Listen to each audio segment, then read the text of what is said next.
Hello, ladies and gentlemen, and welcome to the final day of the group stages for the ESL UK Premiership. My name is Andy Vedius Day. Joined with me is the one and only Aaron Sona Chamberlain. Forgot your name for a second there, but Well here done, we mate. are. We're going to Well be done. casting this final game, and it's going to be epic. Yeah, it's a final best of three here between Team Infused, our undefeated reigning champions of the ESL Premiership, and then FM are going to start off on the red side. They've only lost a couple of maps throughout this tournament, but they will not want to lose any more here to Team Infused. It's going to be incredibly exciting. Just, I think we've got Munch shouting at us a little bit there. So it's all right. Munch is okay. He's fine.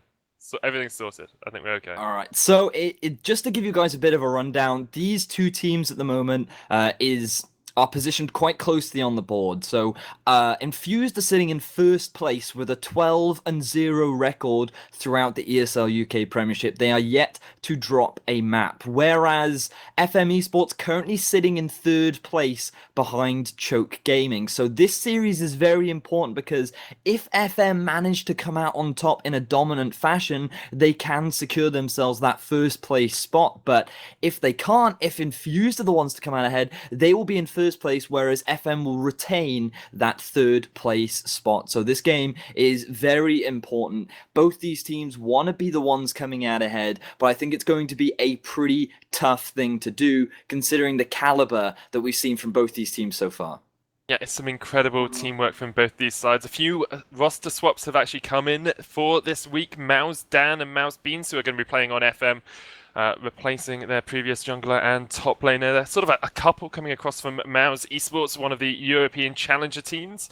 We've seen Dan actually around for a long time in the UK scene. Originally played, I've actually forgotten which team he originally played for, but originally played solely in the UK scene and then moved over to a European Challenger Series competition. Maxlaw as well, an incredible jungler is coming out here for Infused. He replaced Kino Combo relatively recently on Infused side as well.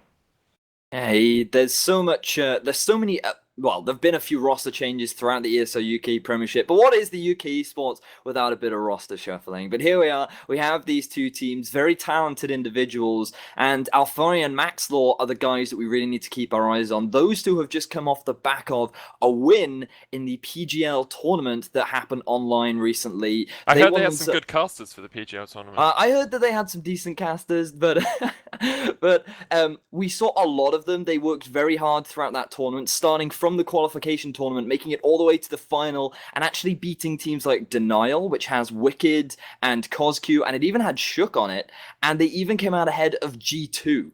So these guys have beaten some top talent. They have a lot of experience under their belt, but they're going to be going up against the combo of Binsu and Dan. And these two you cannot underestimate, because if we're looking at experience, those two both have quite a lot of it. Yeah, they definitely do. We are just waiting to get into picks and bans here. Yesterday, we saw Jax incredibly contested, Soraka as well banned out every game, along with that Tom Kench. Do you expect to see anything different today, Vedius? I think we might see a Fiora ban and a Misfortune ban. I know that Alfari and Maxlaw in particular love to run those wombo combos with the Misfortune, the Misfortune Malphite that we've seen from them in the past, as well as that Alfari is an absolute monster on that Fiora. You cannot afford to give him that champion, so we may very well see those two banned away, but as you said, it could very well leave a lot of strong champions open, things like the Tahm Kench, things like, I want to say Soraka's risen in popularity with the recent changes, so we may very well see that come out as well. There are so many possibilities for both these teams. I really want to see a Kindred, but I don't actually know if either of these junglers play it, so maybe we'll see a bit of that, but because I know she's really strong at the moment, but the first ban is going to be Jax. Yeah, not surprising at all. Jax with Ginsu's Rage Blade is incredibly, I'm not going to say overpowered, incredibly strong at the moment. Very difficult to deal with in that top lane. You could even play him out of the jungle and get that Sata Devour as well. It's a Yasuo ban coming out here on the side of FM. Obviously, don't want to see Charlie T or Alfari picking that one up. And once again, the healing master Soraka has been taken off the Rift. Yeah, the Banana Ambulance bot has been removed, as well as a Gangplank ban. Now, Gangplank's sort of fallen off a little bit since the rise of 5.22. No one's decided that they want to go for that. Well, it's actually going to be taken away, so obviously they're not going to be able to go for it, but that's a little bit surprising considering I haven't actually seen Alfari play Gangplank in a very long time, so I guess FM knows something that we don't, but the final ban for Infused is going to be that Lulu. Very well-rounded, very strong pick that I do understand has risen in popularity a lot, considering it is an AD carry meta. You know, why bother putting your mid lane carry in a position where they can do a lot of damage? Why not just put them on something utility and keep the important people, the AD carries, alive? I'm always surprised to see Lulu being banned out when a team's on the blue side, though. It seems very much like a first pick worthy champion. I mean, Tom Kent's just as first pick worthy. He's being unbenched for this game, but Lulu being banned out on blue side, something we saw in IEM as well. And St. Vicious brought up the fact that it's just very odd to see it being banned out first when you can first pick it if you're on blue. Yeah, it's a little bit interesting, but I guess they've decided to prioritize that Tahm Kench, something that Arfan is very familiar with, one of his go-to champions, and I think, to be honest, with that Misfortune still available, I honestly expect that to be their next pickup, along with potentially a Fiora. The thing is, I don't think Alfari is going to be looking to rush that Fiora because he's a really good Renekton, and if it does get picked up by FM Esports, it's going to be like, right, I'm just going to go for the ridiculously exciting, the action-packed, really intense Renekton versus Fiora matchup. But, really intense matchup at the top lane. Especially since now you can trade between Ravenous Hydra and Titanic Hydra as well. It actually helps Renekton as you get into the later portion of the game. Can start to build up that health, switch to the Titanic Hydra and actually get more damage down. It is going to be the Janna and Lee Sin lock-in here for FM. So Dan's picking up one of his favourite champions, a champion he's known for in the Challenger series. And then the Janna, very safe support here for Tundra, one of his favourite supports as well. Interesting that we haven't seen Olaf prioritized in the same way that it was yesterday. I think it was picked and or banned in every game yesterday between Choke and Exertus, and actually has a 100% win rate as well. So I wouldn't be surprised if we see one of these teams deciding to lock in the Thunderous Barbarianus Viking. Barbarianus? I'm pretty sure Barbarianus isn't a word. Could be a word. It does look like that Dan, very well known for that Lee Sin, but Maxwell's actually going to go for this Dr. Mundo, something that we've seen quite a lot of recently, and just to let you guys know, it does look like that Charlie T's client actually crashed, so they are going to have to do a quick restart. It's going to be the same picks and bans, nothing's going to change, it was just that Charlie T couldn't actually pick a champion. So once we get all the players back in the lobby, we should get that resolved fairly shortly. Yeah, just need to get them back in the right order as well for picks and bans. Want Charlie T in the mid lane as much as we can have him in the mid lane, because then it's easier for our spectator as well. Munch, the wonderful ESL Munch, is spectating for us today. He'll be doing all the camera work, so if you have any problems, make sure you direct your tweets at ESL Munch. I think it's at ESL Munch, just to tell him off. But we are just about to get back into picks and bans, guys. We saw the Lulu being banned out, as you said. We saw Lee Sin and Janna being picked up already. The Tahm Kench has been unbenched, as I said earlier. I'm going to try and think of some new memes for that during the game, but I don't have that many. He could go catfishing, but the thing is, it's so much easier to think of memes when Tahm Kench is a frog than when he's a catfish. I know, right? It's if only he was a frog. It's a real shape, but it's such an awkward shape for a fish. I mean, what fish has legs? Seriously, I don't. There's actually a fish that has legs. It lives in the Amazon. They can climb up trees when it's the sunny season. When it's the dry season, they climb up trees. Water pools on the leaves of the trees, and that's how they survive, because they get water during the dry season. But perhaps not the most interesting or League of Legends relevant fact there. Just one of my many bits of knowledge that I store away for a sunny day or a rainy day, as that fish would prefer. It's Tahm Kench being picked up. Soraka being banned out as was expected. The Elise banned out as well, and no Rek'Sai pick yet. Maxlord does very much like that Rek'Sai. Wouldn't be surprised if we see Infused picking up that burrowing powerhouse in the jungle. I actually believe Maxwell he was hovering over the Mundo earlier, and we actually saw Mundo yesterday in the game between Choke and Exertus, and one of the comments that we had about it was there was just no early game pressure from the jungler of Choke Gaming. It was very surprising that even with this Mundo, you just could not do very much during the early game. So Maxlord, traditionally being a very early style centric jungler, I'm looking forward to seeing what he's going to do if he does decide to go for that Mundo. But Rek'Sai, another very popular pick, and he is actually going to lock that one in. So he's going to go for the Mundo. We need to keep a close eye on how he plays this early game. And they're also going to go for a Jinx, so a bit of a protect the AD carry composition coming out from the side of Infused so far.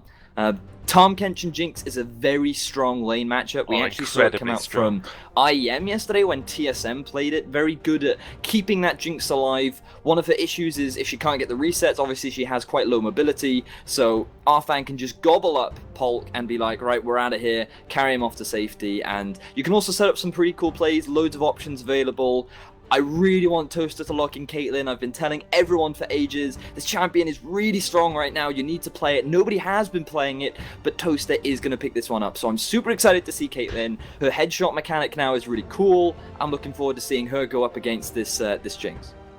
Caitlyn Janna is one of the most frustrating lanes to play into as a melee support in the bot lane.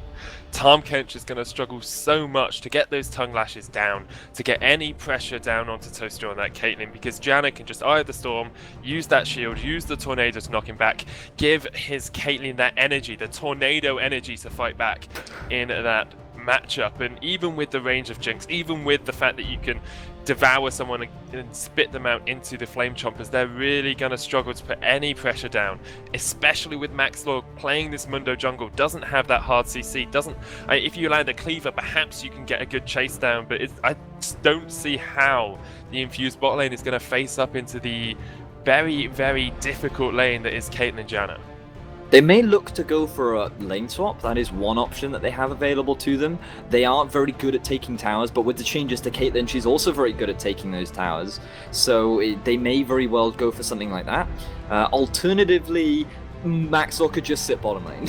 That is something that he has been known for in the past.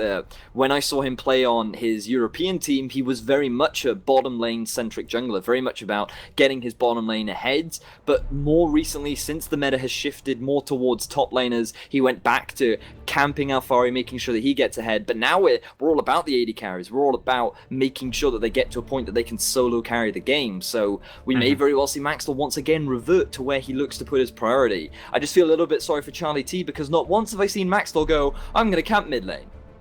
But I mean, the Echo matchup into Orianna is relatively good for the Echo. If you can get that Z drive resonance off, get the extra auto attacks down, the Orianna struggles a little bit when you get up close and personal with her. She doesn't have the best peel before she hits level 6, and I think Charlie T might be able to play that matchup pretty well. Beansu's gone for the Renekton top into Alphari's Hecarim. How do you feel that matchup's going to play? Because they're both very, very strong top laners. Beansu known for aggression in the early game, whereas Alphari is known more for his teamfight presence.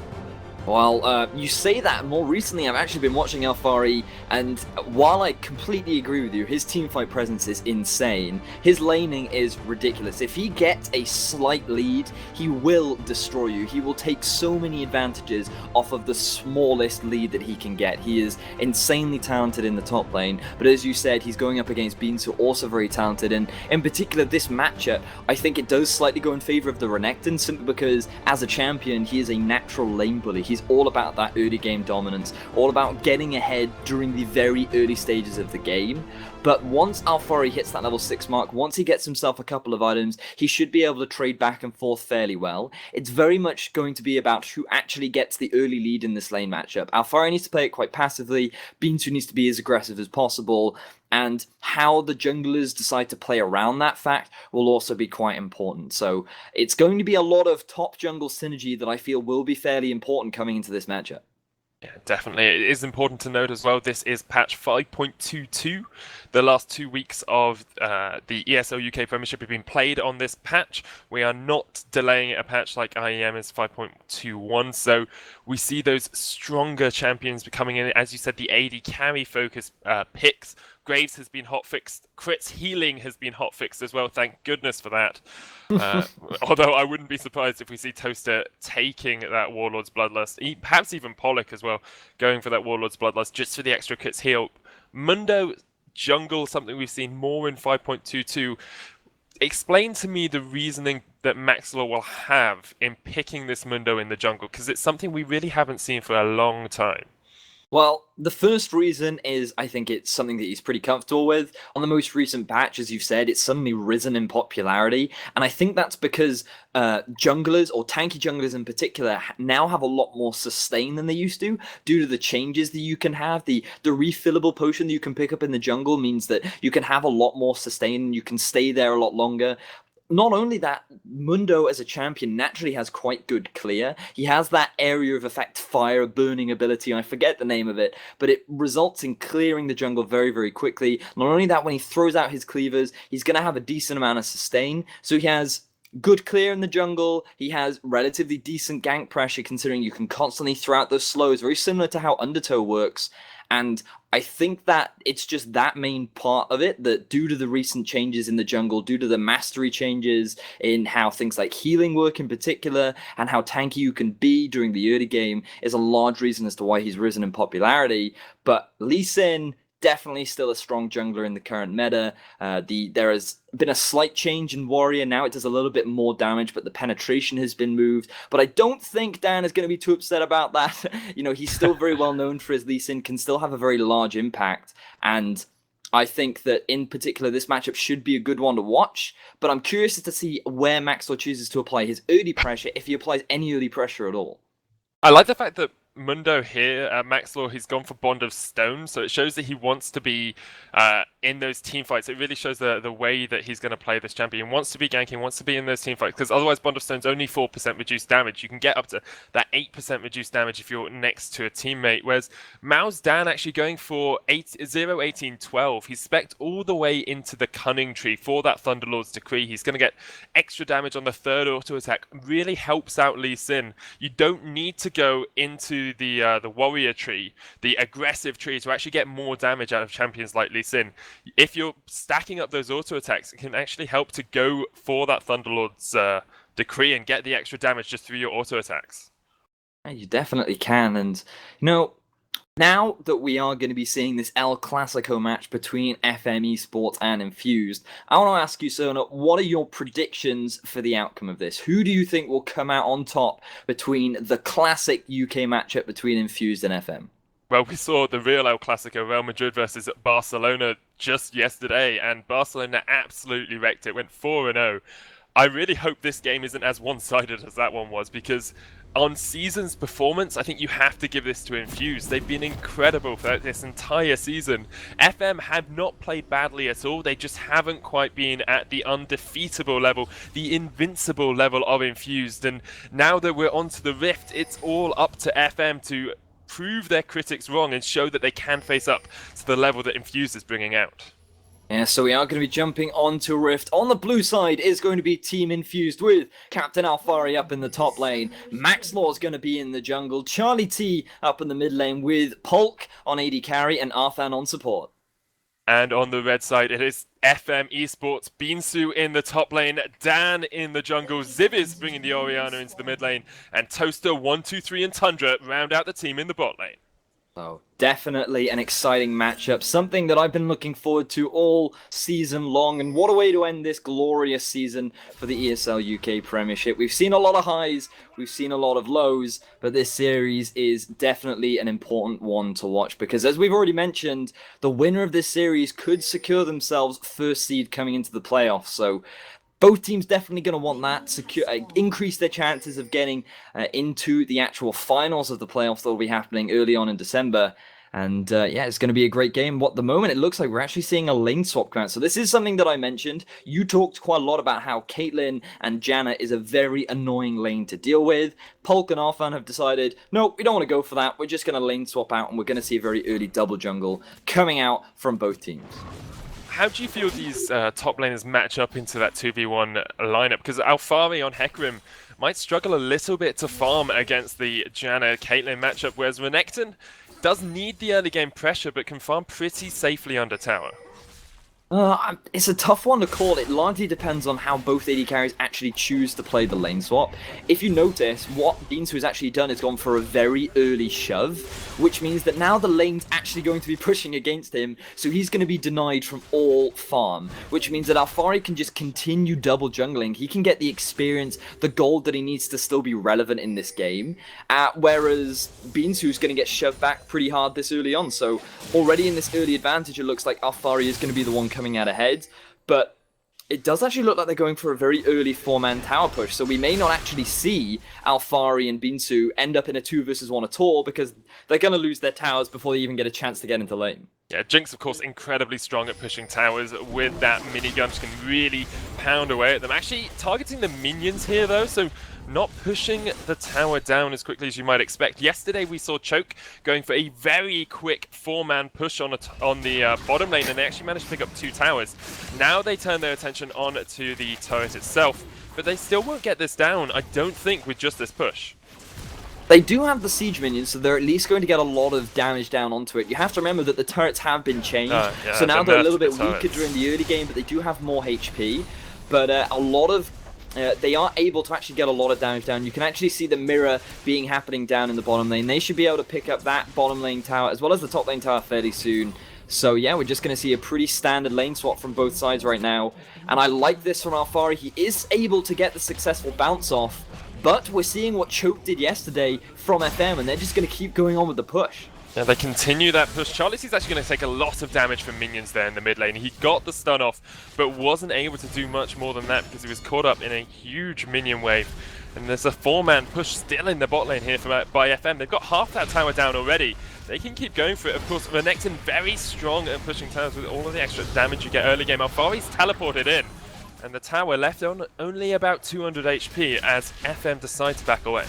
I think FM are going to be pretty happy with that. Not only have they got the teleport out of Alfari very early on, but that tower is now in a position where during the late game, or during the mid stages really, if Infused are even slightly out of position, it's going to be very easy for FM to pick up an objective in the bottom lane. So I like this play coming out from FM. I think they're going to be pretty happy with it. And we are also going to see what looks like a potential gank hanging around the middle lane. No, it does look like Charlie T's just baiting me a little bit with that parallel convergence, just trying to send a message over to Civiz. Notice how he's actually already used all 3 charges of his corrupting potion, which means he's not going to have as much sustain. So Civiz having a decent showing so far in this early game. Yeah, and it's not just about the sustain with corrupting potion, it gives you a huge amount of trade potential as well, and Ziv is giving off the blue buff there by Dan, who took a long time getting around to that objective. Giving it to Ziviz means that he can spam out those spells in the mid lane, clear the waves even quicker, and really doesn't have to worry about the pressure that Charlie T can put him under. Right now it does look like neither team going for anything too aggressive during the early game. Going back into that farm simulator mode as everyone returns to their normal lanes. And this is now where we're going to see the Caitlyn versus Jinx matchup. The one that should be very difficult for a Jinx to deal with, and you can already see that shield onto Caitlyn, giving her that bonus AD, able to get the poke down, is going to be something that Polk is going to find very, very annoying as the laning phase progresses. But because it's a big minion wave, it should be pretty difficult for Toaster to try and get any successful trades back. I think the really difficult thing here for Pollock and Arfan is they have no tower left. Usually at this point in the game, you're used to, you know, if someone comes to Tribush, you can just retreat to your tower and you're safe. But now if Dan comes to a gank in the bottom lane, they have a long way to run before they're anywhere near a modicum of safety. And it means they just have to play ever so slightly more passive in this lane to make sure that they're not getting ganked. I completely agree with you. That's something that they really need to take into consideration. But they have spotted Dan up in the top half of the map, so they are free to now play as aggressively as they want. They have the minion wave advantage, so they should be able to get a bit of damage down. But so far, just nothing really happening between these two teams, which isn't really that surprising. FM traditionally as a team have been much more about the macro level play. They've not really been about winning or dominating the laning phase and then using that lead to run away with it. They've always been about, let's play pretty safe, let's play pretty passive, and let's use smart macro level plays to build up advantages in the mid to late game. That is the style of team that they are, but they're going to be going up against Infused, who are very much about, let's get an early lead, let's dominate our opponents, and let's run away with the game. You can see the counterpoint to the bottom lane tower happening in the top side here. Beansu has to be very defensive in that top lane against Alphari. He's 15 CS down already, and because he hasn't got a tower to retreat to, he's all the way back to his inner tower. Really shut down Renekton's early portion of the game here by going for that rotation, going for the bot lane tower first, and because of that early double jungle as well, and the push that he got on the lane, he hasn't really been able to farm at all. He has struggled a little bit. Alphari's done a great job of constantly staying relevant, being at the right place at the right time. Even after teleporting bottom lane, he didn't even lose that much golden experience as the top lane was pushing in his favor. So, very smart play coming out from Alphari, but this is what I expected. I sing this man's praises all the time. Not only is he Welsh, but how Charlie T uses the ult in the mid lane. Yeah, lots of damage from Charlie T, but the shockwave does come out from Zivers, and they will just back away. Charlie T's been doing a very good job of putting pressure onto that Orianna whenever he can, jumping in and out as much as he can. But even with the phase dive, even with the parallel convergence, he's not able to get enough damage down onto Zivers. Was a very nice chrono break coming out from Charlie T. I thought that he may decide to go all in that situation, but after reading that shockwave, immediately decides to back away, decides that he cannot come out ahead in that 1 versus 1. But I love how aggressively he's playing on this champion. Yeah, I'm a big fan of Echo. He's one of my favorite champions, and often I really struggle during the laning phase, and that might very well be because I'm not playing aggressively enough. I need to take a bit of Charlie T and maybe switch up my playstyle coming into the mid lane. Yeah, I always have Earl Grey, but you can have a little bit of Charlie T if you want to after your dinner tonight. And we saw them trying to set up for a 3-man gank in the middle lane. Zivers was nice and safe, got all the way back to his inner tower, and negated any pressure that Alphari, Maxlaw, and Charlie T could put down. Very slow start to this game. After we saw those first couple of towers going down, it's all been about the farm. No kills yet, gold perfectly even, and we're almost 10 minutes into this game, so by 5.22 standard, that's about halfway. Yeah, we're pretty much halfway into the game right now. I expect action to just suddenly explode out of nowhere. Both teams going for each other's throats in a bloodbath to the death. But does look like so far it's just going to be Farm Simulator 2000, and I think that is perfectly fine for FM. I've already mentioned how this is their sort of playstyle. They're much more about the macro level play, getting the rotations down, playing more around objectives rather than building up advantages in their solo laners and really using early leads to propel themselves to victory. Whereas from Infused, I'm looking forward to seeing how they now work around this this lack of early game dominance that they've been having throughout the UK Premiership. I've already said that they're 12-0, and it looks like they're going to try and change the 0-0 score. Yeah, Beansu gets jumped on there in the top lane. He tries to slice and dice his way, but he's been ignited, and Alphari will pick up the first blood. Nice gank coming up into the top lane, capitalizing on that lack of tower that you talked about. Beansu wasn't aware that Maxlaw was sitting in the top half of the jungle, able to flank around and easily pick up that first blood, and it looked like the Civ is. He's going to be fine. He is. Maxlaw and Alphari putting pressure onto this inner tower, though. They'll get it down quite low. Dan doesn't quite connect with the Sonic Wave as well. They might even be able to take this. Even with Tundra coming in, that's going to go down. No, Eye of the Storm will shield it, and Alphari actually tanks up the tower for a couple of shots. There's the Tornado. Alphari will go down. Maxlaw flashes in, tries to get onto Dan, but Maxlaw has to retreat now. He pops the Sadism to help himself run away. They do get the tower, but they lose out on a kill. Oh! Polk manages to get the snipe off on the backline. What a beautiful play. I love that ability. That was so nice to see. So even though a great play from Tundra prevented Alphari from taking that tower immediately and actually ended up giving away his life, they're able to get a return kill. And overall, I think Infused are going to be happy with that. Now that they've got these early kills, now that they have this 2,000 gold lead, this is where I expect Infused to start turning up the heat, start making these plays around the map, and start taking advantages in this game. Most definitely. Frozen Gauntlet being picked up, actually Iceborne Gauntlet being picked up first here on Alphari. A very interesting itemization decision. Of course, Sheen doesn't give you that AP anymore, is a little bit cheaper because of it, but not something we commonly see on Hecarim's. It's a little bit surprising, to be honest. I believe it's just, it gives you that kiting potential. It's obviously going to give him a lot of cooldown reduction as well as the armor. Very valuable things to have. But it allows you to stick on top of an AD carry even harder if the, you know, assuming that a Hecarim can do that already. But with that Iceborne Gauntlet, it's going to be even easier for him to stick onto his target as Maxlaw and Alphari looking to try and contest for this blue buff. And they are in a good position to do it. They do have good vision control around this area. We need to see Polk rotating up, though. This may very well be a point of contention for both these teams. I think as soon as Zivis decided to run away, they gave that one up. There was nothing they could do to counter that pressure, and something Alfari and Maxlow have done very well is pressuring these objectives. We saw them in the top lane getting that tower, now we see them taking away the blue buff as well. And Infused on the front for ever so slightly here. Because of those two towers, they pushed themselves about 3,000 gold in the lead. FM being out macroed ever so slightly. Just a little bit, and this isn't what we're used to seeing from FM. I talked about how as a team they're very much about these macro level plays, but right now with Infused having full control over this early game, it's really about FM playing to the beat of Infused drum as they look to push this advantage that they've already been able to gain. A strong advantage. We've seen Maxlaw doing some very good things on that Mundo, not being as ineffectual as some of the other guys we saw yesterday. Dan kicks off and back, and Zivis is here as well. He needs to come up and protect Dan, but it's a flash away. Dan actually didn't quite connect with the Sonic Wave earlier on in that gank to manage to pick out Pollock. They will just retreat. Tundra, however, gets caught out, is ignited straight away by Alfari. Here comes Maxwell as well. The Abyssal Voyage is going to come in right on the backline here, and Arfan in a world of hurt, but Alfari's going to get in with the onslaught of the shadows, and Zivis goes low. Can they do here? Charlie T comes in and picks up one. There's a massive super mega death rocket, but a tornado will knock up 4 and get them to retreat. One member of FM goes down, and all of Infused are now in mid lane. The two biggest things about that team fight was Zivis missing his shockwave on any major targets of Infused, and Alfari getting a massive onslaught of shadows onto the entire team of FM. Once he was able to land that ability, it was so easy for Infused to get onto the backline, take Zivis out, and pick themselves up 2 towers. Now, Infused, I talked about taking an advantage once they had that early lead. They've done it right here. They've gained so much control over the map, and they should now look to probably contest this tier 2 tower in the bottom lane to further their lead that they already have.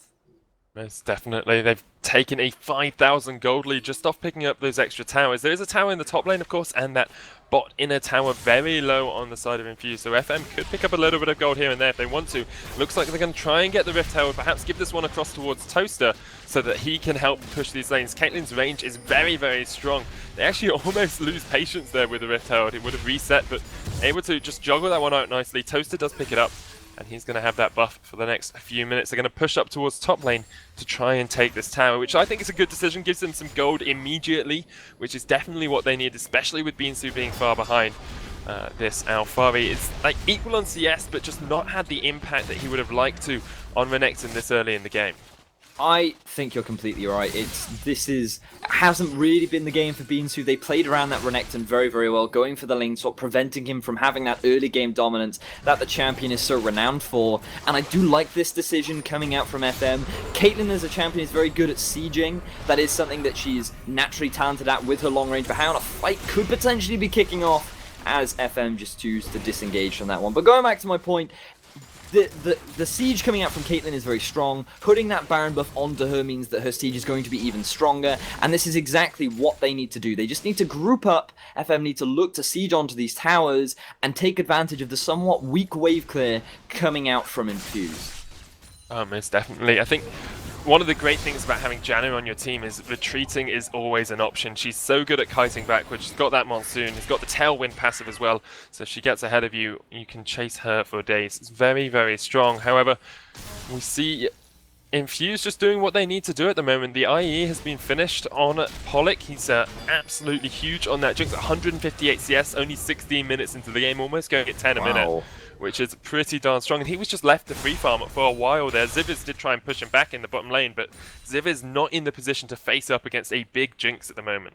This lane swap was such a good decision from Infused. Not only did they execute it perfectly, but they got through the rough laning phase that we knew both laners from Infused were going to have to deal with. I think it was very smart to go for this decision, and because they were able to get through that rough early game, you can see them now being in a position where they're just having such a massive impact on this game. I think that was very smart from Infused. I'm a little bit surprised that FM didn't expect it, to be honest, considering how well versed they are as a team. They've got a lot of experienced players on that lineup, and they didn't see it coming, which is a little bit of a surprise. But Infused right now looking to maintain their aggression, trying to get some very deep vision down in the bottom half of FM's jungle.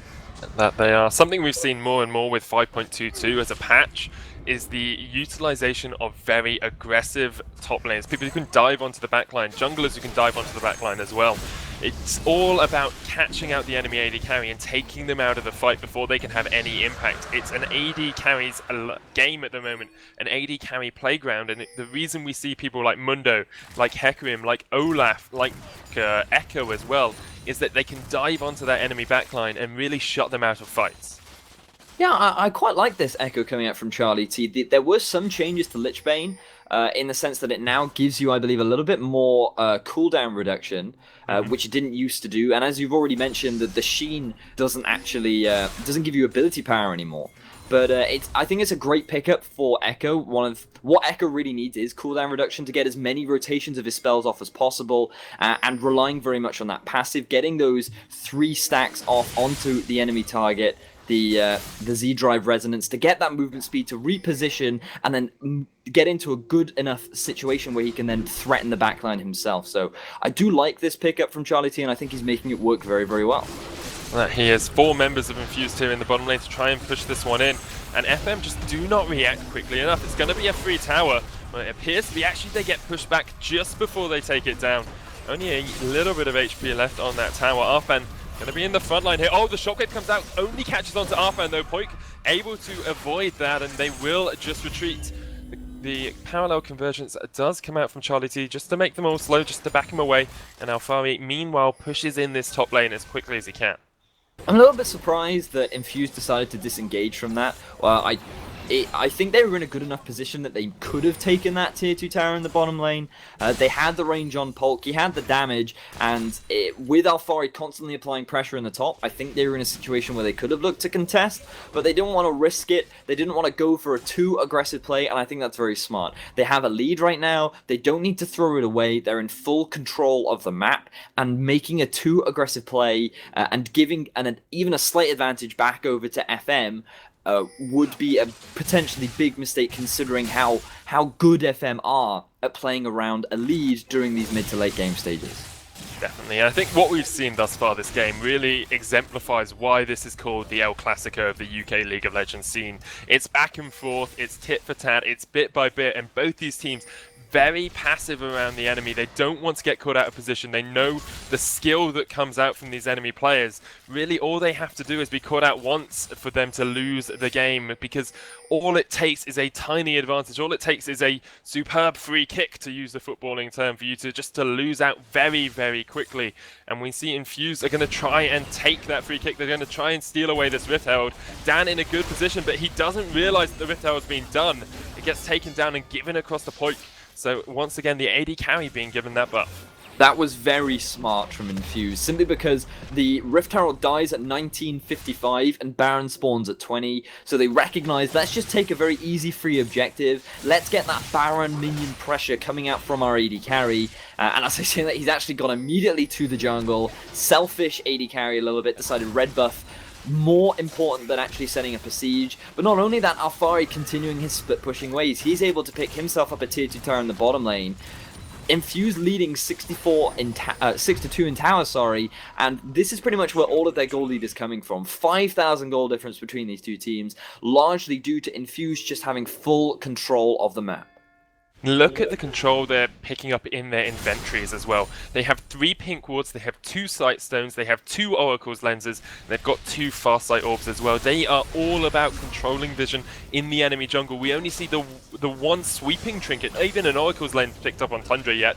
A couple of pink wards in the inventories for Team FM. And at the moment, Infused are just controlling this map better. They are playing the map better. They're playing vision control better as well. And we see FM definitely on the back foot because of it. Well, Maxlaw is going to pop that ultimate. I think they may have spotted out Toaster. Teleport comes in from behind. Yeah, Alfari's going to get onto Toaster. Nice flash away, but there's the onslaught of Shadows. Not quite going to connect across the wall. Abyssal Voyage has come in. Can Toaster and Tundra escape? Yes, they can. That Tailwind passive so big to help that Caitlyn out. And Dan, Zivers, and Tundra will just come around to protect him. Meanwhile, Beansu still in the bottom lane, still pushing out as much as he can. But with that ultimate burnt from Alfari, with the teleport burnt from Alfari, you feel that Infused perhaps need to try and do something with this, or perhaps that's a little bit over-eager of them to try and do something with it. It's something that you'd see in solo queue, be like, well, we've used teleport, we've used onslaught of shadows, let's do something, let's do something. Infused will just decide to back away and stop that Beansu push in the bot lane. The thing is, right there, Infused use so many resources just to try and get that kill onto Toaster. Yes, they get his flash, yes, they get his heal, which is going to be great coming into the next few fights, but Alphari doesn't have that teleport available, whereas Beansu does. So now, FM can look to play around the Baron, look to play around the Dragon, knowing that their top laner can join the fight, whereas Infuse's top laner cannot. So this constant split push threat that is available to Beansu is something that Infused are going to have to play around, and it was just, I think it's going to be tough for them. I'm looking forward to seeing how well they play around it, because this really shows the caliber of a team, what they can do knowing that the summoner spell advantage is heavily in the favor of their opponents. I just want to say, look at the CS across the board. We have Ziviz on 216, 23 minutes in. Charlie T's on 202, 22 minutes in. Poik is on 250, 23 minutes in. We're 242. Could pick up a few there, just to get you to the 250 mark. That would make me happy. But it's such good CSing considering how many map rotations there have been. We saw the four-man push for the top tower early. Still, Poik was picking up the CS. He went bot lane to pick up a bunch of CS. Beansu now in the bot lane trying to get what he can, because the Baron has been started here by Infused.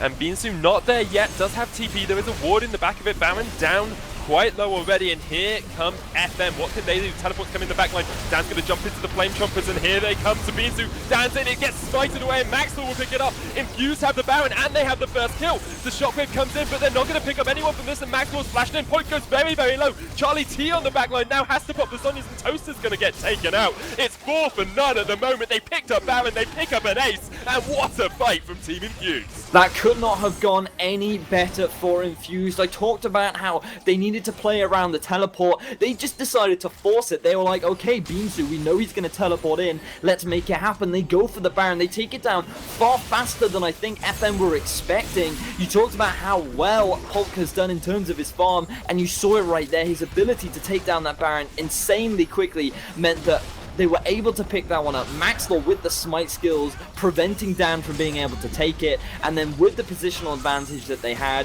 they quickly shut down Beansu, they forced Dan out of the Baron pit, and then it's cleanup city for Infused. 5-0 with the Baron buff. They're also going to crack the base of FM. Fantastic performance coming out from, so far, the 12-0 team of the UK. A superb fight from them. You thought with Beansu teleporting into the backline that you at least see one member of Infused go down, but they kited superbly. We saw Poik in the backline went very, very low, but managed to keep himself alive. Toaster got jumped on by Maxlaw, and Maxlaw really showing us the strength of this Mundo jungle as well. He's a tanky frontline who can stick on an enemy for days. With Alphari there, Black Cleaver along with that Frozen Gauntlet, they're almost an impossible matchup to stop. And FM on the back foot now, not much they can do to get themselves back in the game. Is there any way that they can salvage something out of this, Vedius? They could get a beautiful 5-man Shockwave to swing the game. That could be one possible win condition. The biggest problem for them is that they've straight up been outscaled. Look at the itemization sitting on top of Polk right now. He's got the rapid fire cannon, he's got the static shift, he's got the infinity edge. Alphari's completed both the Black Cleaver and the Iceborne Gauntlet. As well as that Charlie T, Zhonya's Lichbane. They just have so many major items that FM haven't matched up to, as well as the level differential is absolutely huge between the two teams. At the moment, FM is just too far behind. Yeah. They're very far behind, and a lot of that comes down to how they played the rotations early game. That 2v1 matchup really played in favor of Infused, and then mechanically just better fighting around that Baron pick. They pick up 2 inhibitors. Alphari's going to back, but does have the TP to join the fight once more with the home guards. He's going to be a very fast pony when he comes back in, and wouldn't be surprised if they set up something here. You can see FM thinking we need to defend this 3rd inhibitor. Infused still on the front foot, still with those Baron buffs on. All 5 members can push for this inhibitor tower. Here comes the TP in by Hecarim. This should be a free tower. Beans is going to get locked out there in the onslaught of shadows, and so much damage coming down to all members of FM. Alphari picks up the first kill. Beansu low as well, but Maxlaw tanking for days. Tundra gets crit to death, And now Dan's going to fall as well. Pollock's going to hit him in just 2 shots. Toaster gets back onto the fountain, but FM, you can get on. Oh, the crits from Pollock! That was unexpected. Crits heal, but not if you're on the enemy team, as Pollock crits his way through the entire FM roster. It's 12-1 for Team Infused. What a superb game by them as they take the first win in this best of 3. That was possibly one of, if not the cleanest game in UK esports that I have ever seen. That was so very well calculated, that was so very well executed, and I am very impressed with how well Infused played that game. It was just perfect. The lane swap, they not only executed it perfectly, but their rotations around the map, they knew exactly where FM would be at all times. They knew exactly what they needed to do, where they needed to be. They went for the right team fights, and they just had full control over the game at every single stage. What a fantastic performance coming out from Infused. I would not be surprised to see them come out 2-0 in this matchup. FM really need to change up their playstyle coming into this next game. Well, FM do have the blue side, so they have that first priority pick. Here we saw it being used on Tom Kench. Do you think there's anything that FM could try and get through picks and bans that will help them sway the tide in their favor? It's a tough one to call. I mean, maybe getting Toaster on more of a hyper carry. While Caitlyn is very good at grouping and sieging, you saw FM never really had an opportunity to do that. Maybe putting him on the Jinx, which we've seen him solo carry on before. Maybe they just need to go, please, Toaster, activate your bread-making powers and make us victorious in this game too. They just need to infuse themselves a cup of Charlie tea and they'll be fine. But at the moment, Team Infused 1-0 up in this best of 3, fighting for first place here in the ESL UK Premiership. Guys, I am Sona, my co-caster is Vidius, and we'll be right back with the second game of this best of 3.